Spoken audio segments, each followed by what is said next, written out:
How are you? Fine. My name is Teresa. Nice to meet you. My name is Cruz. Cruz? Yes, ma'am. Okay. Cruz, what's your last name? Miller. Cruz Miller? Yes, ma'am. Okay. How you spell your first name? C-R-U-Z. Okay. It's unique.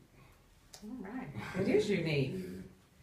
And what's your date of birth? July 26, 1991. Okay. Now what I'm doing is I'm completing what we call the assessment that you come in for. Mm-hmm. What brought you in today? I just want to try to get some help. You want to try to get some help? Yeah. So you're coming in on your own? Yeah. Okay. Yeah. Kind of realized that I had some issues going on. Okay. So what kind of help are you looking for? Just to kind of get me, just kind of slow down off using certain drugs. Okay. Yeah. So what are you using? Right now, it's just marijuana, and I usually drink. In the street, we call it syrup, but it's called codeine, and you can actually mix it with like Sprite or apple juice or any type of juice. It's supposed to settle you. Keep you focused more. So there are only two big drugs I'm really on. And what's it called? Codeine. Yeah, but what was the street name you used? Oh, it's called syrup. Okay. Yeah. And they call it syrup because it's real thick. It's all type of names for it. Syrup, mud, all type of street names for it. So it's codeine mixed with? You can mix it with Sprite. You can mix it with apple juice. You can mix it with cranberry juice. Whatever your flavor is. Okay. Yeah. And so where did you get the codeine? I actually get the codeine from a friend of mine. He has a prescription for it. You can get it if you have like a cold or a strep or anything like that. The doctor will prescribe you a prescription for it, and he usually sell it. We're pretty good friends, so he give me a good deal on it. So. Okay. And how often do you use this? Every day. Every day? Every day. Every day when I wake up, I drink it before I go to work because I have a temporal problem. So I drink this and it kind of calms me down because I deal with the public a lot.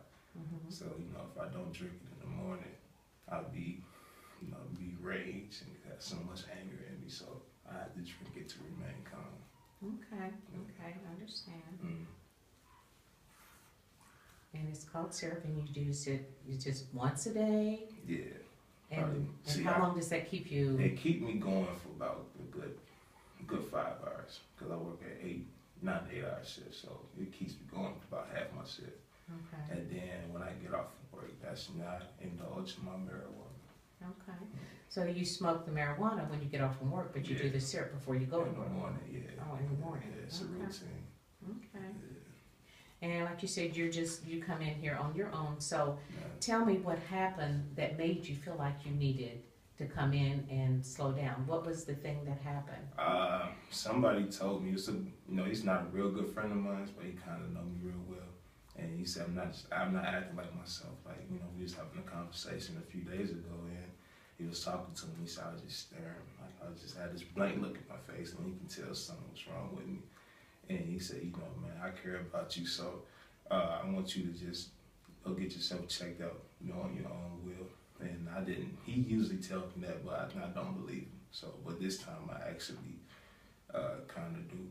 And what codeine does to you is supposed to keep you calm and keep you chill. So I thought that was always a kind of effect. I just look off into space, but like my reaction time is slow. My speech I have a slur in my speech when I talk. So, and you can kind of, it doesn't smell like alcohol, but you can tell you've been on something. So, so they kind of pushed me. So I just got to push to bring myself here to get checked out. Try to get some help. Okay. So, and how does it affect you on your job in any way? No, matter of fact, it keeps me focused. Like I don't, like my boss, he tells me what to do. He gives me a list of things to do, and I just do it. The only time I really get upset when somebody come distract me, but I gotta be cool because like I said, I work in the public, so it's people that's gonna tap your body. You gotta learn how to cope. My coping skills are not good. I don't like being bothered when I got a task going on. You know, so if I don't drink that, then I'm bound to get physical, and you know I don't want that to happen to anybody or myself. So Okay. that's kind of effects it has on me. You know. So you basically feel like if you don't get help with this, Yeah. then it's not something you can stop doing on your own? I can't stop doing it on my own. I need no willpower to help me do it. Okay.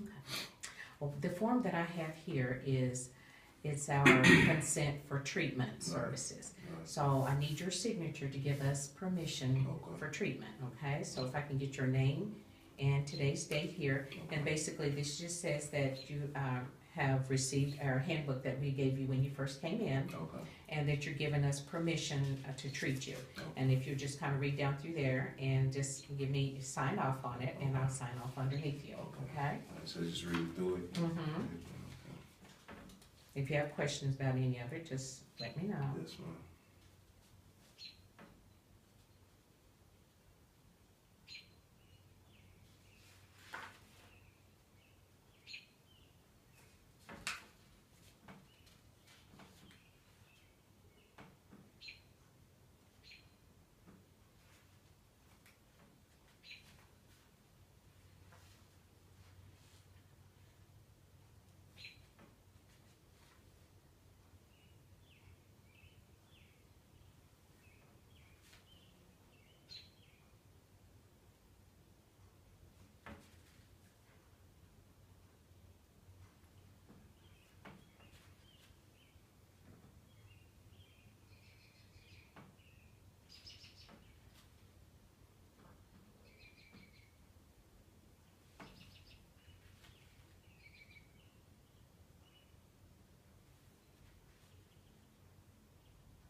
Okay, thank you. Yeah, my pleasure.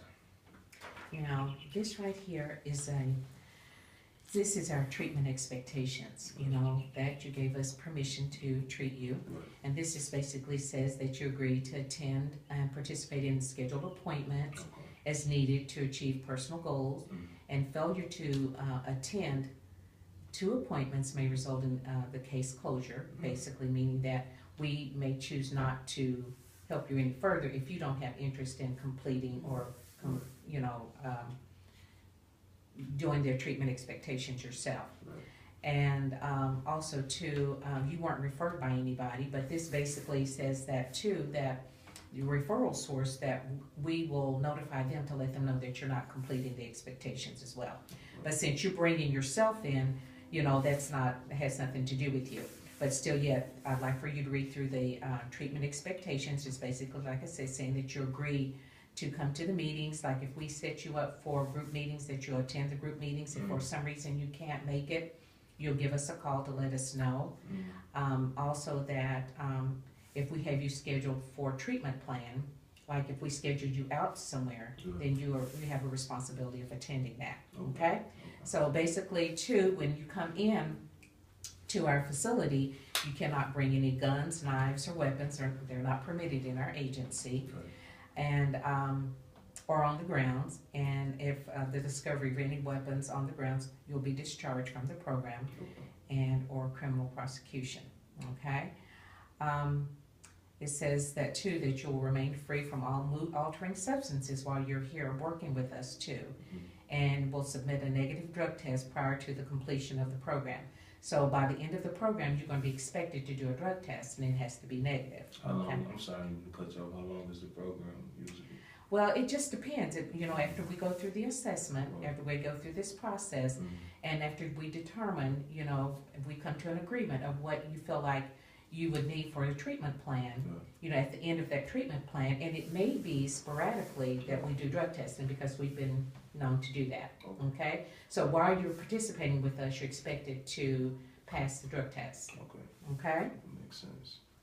Smoking or the use of tobacco products is not permitted within the agency, and individuals under legal age may not use tobacco products, but of course you're of age, but still yet adults may smoke or use tobacco products outside of the building, but not inside.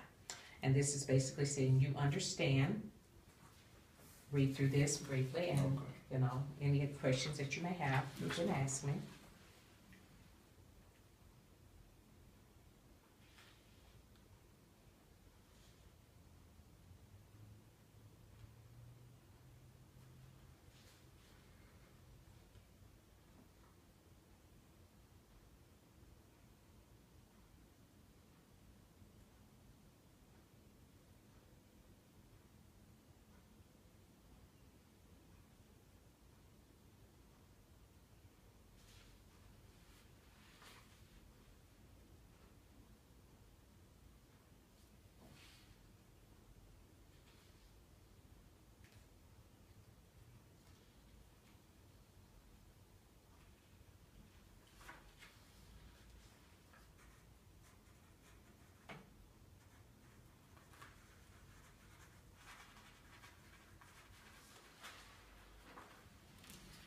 Thank you. Yes, ma'am. And now I'm going to ask you some history about you and your